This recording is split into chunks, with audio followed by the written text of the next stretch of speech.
ನನ್ನ ಚಾನೆಲ್ಗೆ ಸ್ವಾಗತ ಫ್ರೆಂಡ್ಸ್. ಮೊದಲನೇ ವರ್ಷ ನಾನು ಹಾಸ್ಟೆಲ್ನಲ್ಲಿದ್ದೆ. ಆದರೆ ಅಲ್ಲಿನ ವಾತಾವರಣ ಸರಿಯಿರಲಿಲ್ಲ. ಓದು ಬರಹ ಬಿಟ್ಟು ಬೇರೆ ಎಲ್ಲವೂ ನಡೆಯುತ್ತಿತ್ತು. ಬೆಳಿಗ್ಗೆ ಕಾಲೇಜಿಗೆ ಹೋಗುವುದು, ಸಂಜೆ ಬಂದು ಬೇರೆ ಬೇರೆ ತರದ ಚಲನಚಿತ್ರಗಳನ್ನು ನೋಡುತ್ತಾ ಕಾಲ ಕಳೆಯುತ್ತಿತ್ತು. ಸಾಕಾಗಿ ಹೋಗಿ ಹಾಸ್ಟೆಲ್ ರೂಮ್ ಖಾಲಿ ಮಾಡಿ ಹೊರಗಡೆ ಸಿಂಗಲ್ ರೂಮ್ ಹುಡುಕಿದೆ. ತುಂಬಾ ಹುಡುಕಾಡಿದ ಮೇಲೆ ಪಾರ್ವತಿ ಆಂಟಿ ಮನೆ ಸಿಕ್ಕಿತು. ಆಂಟಿ ತುಂಬಾನೇ ಸಾಂಪ್ರದಾಯಿಕ ಕುಟುಂಬದಿಂದ ಬಂದವರು. ಸದಾ ಅವರ ಹಣೆಯಲ್ಲಿ ವಿಭೂತಿ ಇರುತ್ತಿತ್ತು. ಅವರ ಮುದ್ದು ಮುಖ ನೋಡಿದರೆ ಬರೀ ಅವರನ್ನೇ ನೋಡುತ್ತಾ ಇರಬೇಕು ಎನಿಸುತ್ತಿತ್ತು. ಮೊದಲನೇ ದಿನವೇ ನನಗೆ ತುಂಬಾನೇ ಇಷ್ಟವಾದರೂ ಅವರನ್ನ ನೋಡಿ ಮನಸ್ಸಿನಲ್ಲೇ ಡಿಸೈಡ್ ಮಾಡಿದೆ, ಇನ್ನು 3 ವರ್ಷ ಇಲ್ಲೇ ಇರುವುದು ಅಂತ. ಆಂಟಿ ಕೆಲವು ಕಂಡೀಷನ್ ಹಾಕಿ ರೂಮ್ ಕೊಟ್ಟರು. ಅವರ ಅಂಕಲ್ ಕೂಡ ಒಳ್ಳೆ ಮನುಷ್ಯರು. ನಿಜ ಹೇಳಬೇಕೆಂದರೆ ತುಂಬಾನೇ ಕೇರಿಂಗ್. ಅಂಕಲ್ ರೈಲ್ವೆ ಇಂಜಿನಿಯರ್ ಆಗಿದ್ದರು. ವಾರಕ್ಕೊಮ್ಮೆ ಶುಕ್ರವಾರ ಬಂದು ಶನಿವಾರ ಸಂಜೆ ಹೋಗುತ್ತಾ ಇದ್ದರು. ಹೀಗೆ ಪರಿಚಯ ಶುರುವಾಯಿತು. ಆಮೇಲೆ ನನಗೆ ಆಂಟಿ ಮೇಲೆ ಒಂದು ತರಹದ ಹುಚ್ಚು ಬೆಳೆಯಿತು. ಅದನ್ನ ಲವ್ ಅಂತ ಹೇಳೋಕೆ ಆಗಲ್ಲ, ಫ್ರೆಂಡ್ಶಿಪ್ ಅಂದುಕೊಳ್ಳಿ. ಆಂಟಿ ನೋಡೋಕೆ ದಂತದ ಗೊಂಬೆಯ ತರಹ ಇದ್ದರು. ಹಣೆಲಿ ಸದಾ ವಿಭೂತಿ ಮತ್ತು ಕುಂಕುಮ. ಆಹಾ, ಎಷ್ಟು ನೋಡಿದರೂ ಸಾಲುತ್ತಿರಲಿಲ್ಲ.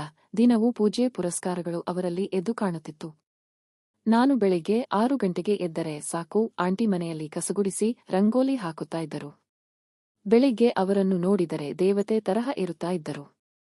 ಹಣೆಗೆ 3 ಗೆರೆಯ ವಿಭೂತಿ, ರುದ್ರಾಕ್ಷಿ ಮಾಲೆ, ಕೊರಳಲ್ಲಿ ಲಿಂಗಧಾರಣೆ, ತಲೆಯಲ್ಲಿ ಮಲ್ಲಿಗೆ ಹೂವು. ಅದು ನೋಡೋದೇ ಒಂದು ಸಂಭ್ರಮ. ನಾನು ಕೂಡ ಭಕ್ತಿಯಿಂದ ಇರೋಕೆ ಶುರುಮಾಡಿದೆ, ಆಂಟಿಗೆ ಖುಷಿಯಾಗಲಿ ಅಂತ. ಆಗ ಊಟದ ವಿಷಯದಲ್ಲಿ ಹೀಗೆ ಪರಿಚಯ ಬೆಳೆದು ಟಿವಿ ನೋಡುವ ನೆಪದಲ್ಲಿ ದಿನ ಸಂಜೆ ಆಂಟಿ ಮನೆಗೆ ಹೋಗೋದು ಶುರುಮಾಡಿದೆ. ಕಾಲೇಜು ಮುಗಿದ ಮೇಲೆ ರೂಮಿಗೆ ಹೋಗಿ ಮುಖ ತೊಳೆದು ವಿಭೂತಿ ಹಚ್ಚಿಕೊಂಡು ಆಂಟಿ ಮನೆಗೆ ಹೋಗುತ್ತಾ ಇದ್ದೆ. ಆಂಟಿ ಡೈಲಿ ಟೀ ಕೊಡುತ್ತಾ ಇದ್ದರು. ನಿಧಾನವಾಗಿ ನನ್ನ ಮೇಲೆ ವಿಶ್ವಾಸ ಬೆಳೆಯಿತು. ಅವರು ಎಲ್ಲಾ ವಿಷಯಗಳನ್ನ ಹೇಳುತ್ತಿದ್ದರು. ಮದುವೆಯಾಗಿ 5 ವರ್ಷ ಆದರೂ ಮಕ್ಕಳು ಆಗಿರಲಿಲ್ಲ. ಪಾಪ ಆಂಟಿಗೂ ಆಸೆ ಇತ್ತು ಅನಿಸುತ್ತೆ. ಆಂಟಿ ದಿನ ಬೆಳಗ್ಗೆ ಮತ್ತು ಸಂಜೆ ಲಿಂಗ ಪೂಜೆ ಮಾಡುತ್ತಾ ಇದ್ದರು. ಪೂಜೆ ಒಳ್ಳೆಯದು, ನೀನು ಮಾಡು ಅರ್ಜುನ್ನ ಅಂತ ಹೇಳುತ್ತಿದ್ದರು. ಆಂಟಿ ನಗು ಅಂತೂ ತುಂಬಾ ಚೆಂದ. ಒಂದು ದಿನ ಬೆಳಿಗ್ಗೆ 6 ಗಂಟೆಗೆ ಎದ್ದು ಆಂಟಿ ಅವರನ್ನ ನೋಡೋ ನೆಪದಲ್ಲಿ ಹೋದೆ. ಪಾರ್ವತಿ ಆಂಟಿಯೇ ಅಂತ ಕರೆದೆ, ಆದರೆ ಯಾವುದೇ ಉತ್ತರ ಬರಲಿಲ್ಲ.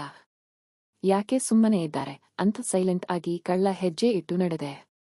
ಎಲ್ಲೂ ಕಾಣಲಿಲ್ಲ. ಸ್ನಾನದ ರೂಮ್ನಲ್ಲಿ ಇರಬಹುದು ಅಂತ ಧೈರ್ಯ ಮಾಡಿ ಹಿಂದೆ ಮುಂದೆ ನೋಡಿ ಹೋಗಿ ನೋಡಿದರೆ ಅಲ್ಲಿಯೂ ಇರಲಿಲ್ಲ. ಹಾಗೆ ಅಡುಗೆ ಮನೆ ಬಾಗಿಲಿಗೆ ನಿಂತು ಮೆಲ್ಲಗೆ ಇಣುಕಿ ನೋಡಿದರೆ ಒಳಗೆ ಹಬ್ಬದ ವಾತಾವರಣ.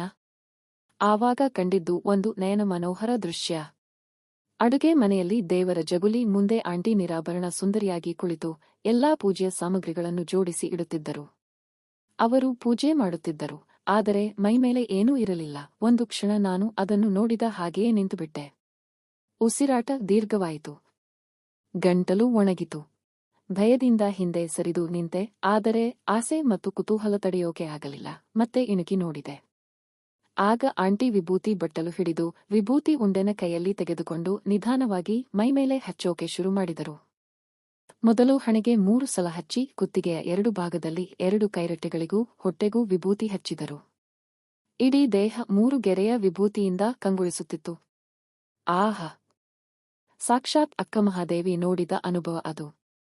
ತಲೆ ಕೂದಲು ಹರಡಿಕೊಂಡು ಪೂಜೆಯಲ್ಲಿ ತಲ್ಲೀನರಾಗಿದ್ದರು.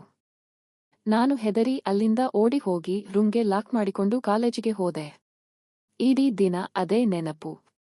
ಸಂಜೆ ಅವಸರವಾಗಿ ರೂಮಿಗೆ ಹೋಗಿ ಆಂಟಿ ಮನೆಗೆ ಹೋದೆ. ಅದೇ ಮುದ್ದು ಮುಖದ ಸಿಂಗಾರಿ ನೋಡುತ್ತಾ ನೋಡುತ್ತಾ ಟೈಮ್ ಆಗಿದೆ ಗೊತ್ತಾಗಲಿಲ್ಲ. ಬೆಳಿಗ್ಗೆ 9:30 ಊಟ ಕೊಟ್ಟರು.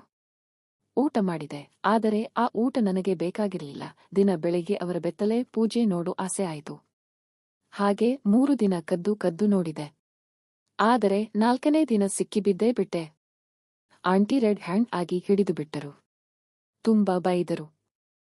ಇನ್ನು ಮುಂದೆ ಮನೆಗೆ ಬರಬೇಡ, ಮಾತಾಡಿಸಬೇಡ, ನಡಿ ಊರಿಗೆ ಅಂದರು. ಭಯದಿಂದ ಅವರ ಕಾಲು ಮುಗಿದು ಕಾಲೇಜಿಗೆ ಹೋದೆ. ಆಮೇಲೆ ಹೆದರಿಕೆಯಿಂದ ಊರಿಗೆ ಹೋದೆ. 7 ದಿನ ಆದಮೇಲೆ ಮತ್ತೆ ರೂಮ್ಗೆ ಹೋದೆ.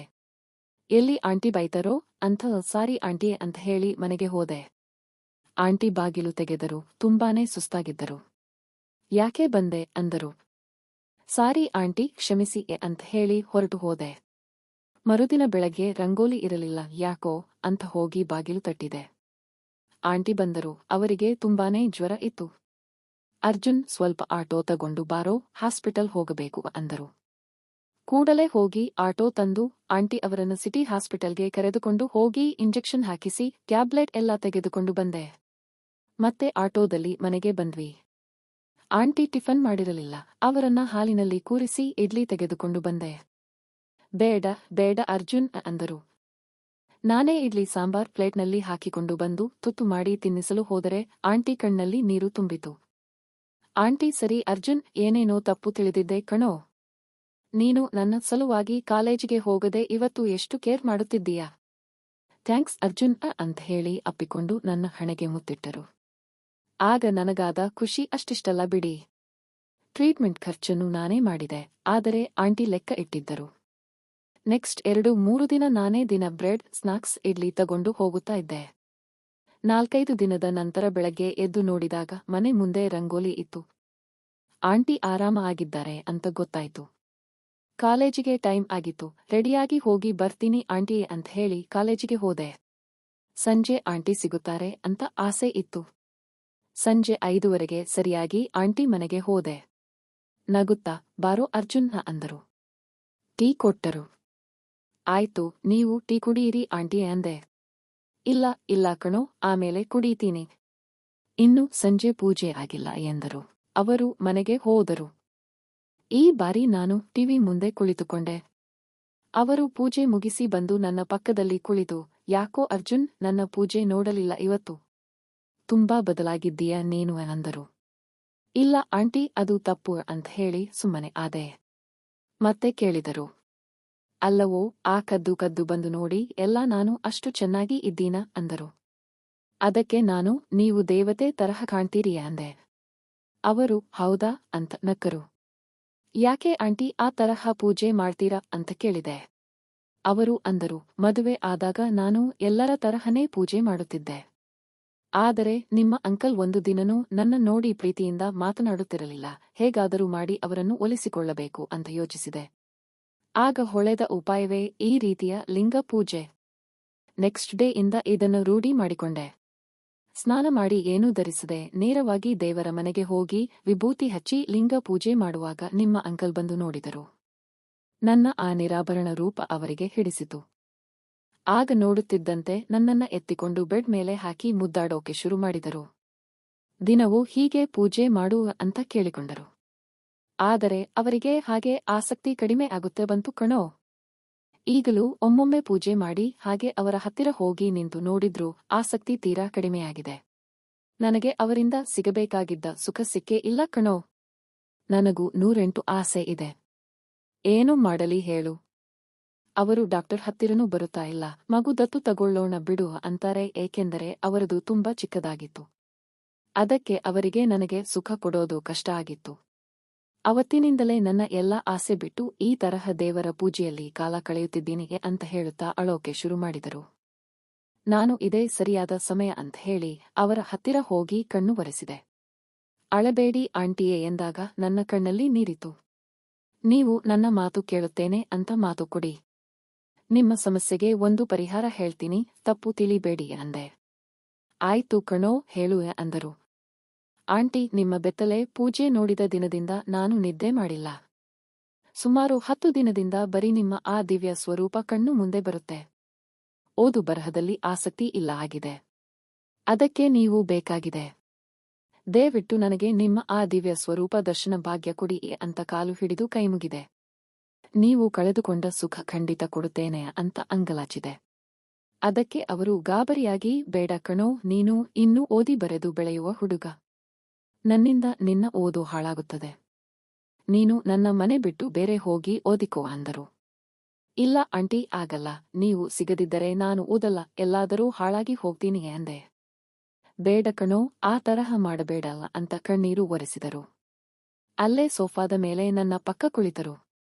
ಆಂಟಿಯವರ ಕೈಗಟ್ಟಿಯಾಗಿ ಹಿಡಿದು ಒಂದೇ ಒಂದು ಸಲ ಆಂಟಿ ಒಪ್ಪಿಕೊಳ್ಳಿ ಅಂದೆ. ತುಸು ನಕ್ಕು, ಆಯ್ತು ಅಂತ ತಲೆ ತಗ್ಗಿಸಿ ಅಂದರು. ಮೆಲ್ಲಗೆ 2 ಕೈಯಿಂದ ಅವರ ಕೆನ್ನೆ ಹಿಡಿದು ಮುಖ ಎತ್ತಿ ಮುತ್ತಿಟ್ಟೆ. ಅಷ್ಟರಲ್ಲಿ ತಳ್ಳಿ ದೂರ ಹೋಗಿ ನಿಂತಳು. ಪಾರ್ವತಿ ಆಂಟಿ, ನನ್ನ ಜೊತೆ ಪೂಜೆ ಯಾವಾಗ ಅಂತ ಕೇಳಿದೆ. ಈ ಕತೆ ಇಷ್ಟವಾದರೆ ಲೈಕ್ ಮಾಡಿ, ಶೇರ್ ಮಾಡಿ, ಸಬ್ಸ್ಕ್ರೈಬ್ ಮಾಡಿಕೊಳ್ಳಿ. ಧನ್ಯವಾದಗಳು.